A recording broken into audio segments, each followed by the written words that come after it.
Rage, a brand new open world game by ID Software, starts off in the year 2029. The date is August 21st, and civilization as you know it has just been obliterated. Luckily, humanity has a plan, the Eden Project, and that's where you come in. The plan was to cryogenically preserve as many humans as possible in order to further human civilization.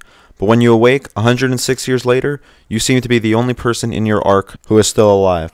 That is the basis for ID Software's newest post-apocalyptic open-world game, Rage. You don't know what has happened, you don't know what is happening, all that you know is that you survived, and you want to keep surviving.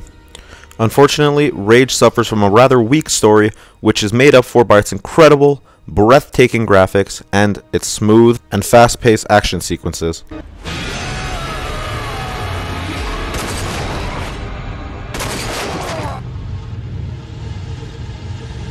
Every visual aspect of Rage is gorgeous, the enemies are beautiful, the landscapes are incredible, and you know what, I wouldn't even blame you if, while going for a nice leisurely stroll in your dune buggy, you happen to get distracted and fall off a cliff. It's gonna happen. The graphics are incredible. Whether you're in the refugee camp of Hagar Settlement, where you first learn the basics of the Rage universe, whether you're in the properly groomed town of Wellspring, or even if you manage to make it to Subway Town, which is honestly my favorite of the three just because of how dark and rugged it looks. The graphics of Rage are incredible, and the AI is even better. The majority of your time in the Rage universe will be spent taking quests and fighting versus mutants and bandits. Now that might seem like a formula which might repeat itself after a while, but you'd be surprised. The enemy types are quite varied. There are some enemies who are very quick, who will lunge at you from far distances, who will be bouncing off the walls, bouncing off the ceiling, and can honestly just be very annoying to face. Or there can be enemies who will hide behind cover, and although it might seem challenging due to the cover advantage they'll probably have, you can easily take them out with a well-timed frag or EMP grenade. Not only that, but every weapon feels different. When you kill someone with a shotgun, their body goes flying back. When you kill them with an assault rifle, their body will stand, being hit by the barrage of bullets before limping to the floor. If you shoot them with a crossbow, they'll grab their face or body part in agony before they fall over in pain. And it's just really cool seeing how all these different guns have a different effect on the enemy you're facing, and the fact that all these guns have so many different types of ammunition, each with their own characteristics, just makes the gunplay really entertaining to watch and a lot of fun to play with. Not only does Rage feature an extensive solo campaign, which can last anywhere from 10 to 20 hours, or even more, depending on the difficulty and how many side quests you do, but it also features a pretty interesting multiplayer aspect to it as well.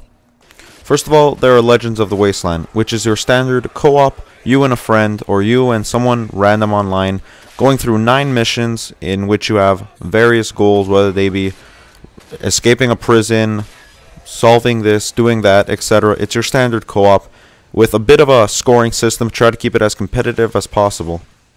Besides Legends of the Wasteland, there is also Road Rage, which is a 4-person free-for-all racing game. Essentially just a capture the flag. You're trying to get as many points as possible, and you must take out your opponents.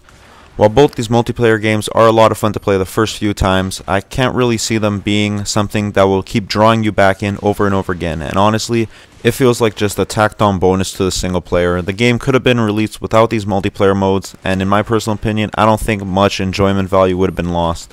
Now, despite all these great things, is this game perfect? Is this game a 10 on 10? Is this game a must-buy? Unfortunately, no, it isn't. While some of the boss battles are larger than life and they make you feel like a total badass once you've won, other boss battles are slightly less spectacular, and honestly some of them are just downright embarrassing. Honestly, I wouldn't even classify it as a boss fight. And this is not a spoiler, but the game doesn't even end with a proper boss fight. There is no official last boss.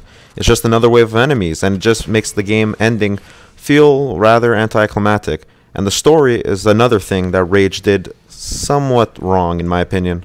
The major downside to Rage, in my opinion, is its story. Although the story started out feeling very new, very fresh, and very exciting, I lost interest rather quickly, unfortunately, and by the end of the story, it was honestly a rather anticlimactic ending, and it was what I had predicted. Now that's not bad, but I was expecting maybe some twists and turns, but overall, the story progressed how I thought it would, and that sense of knowing what's going to happen at all times really left me wanting more.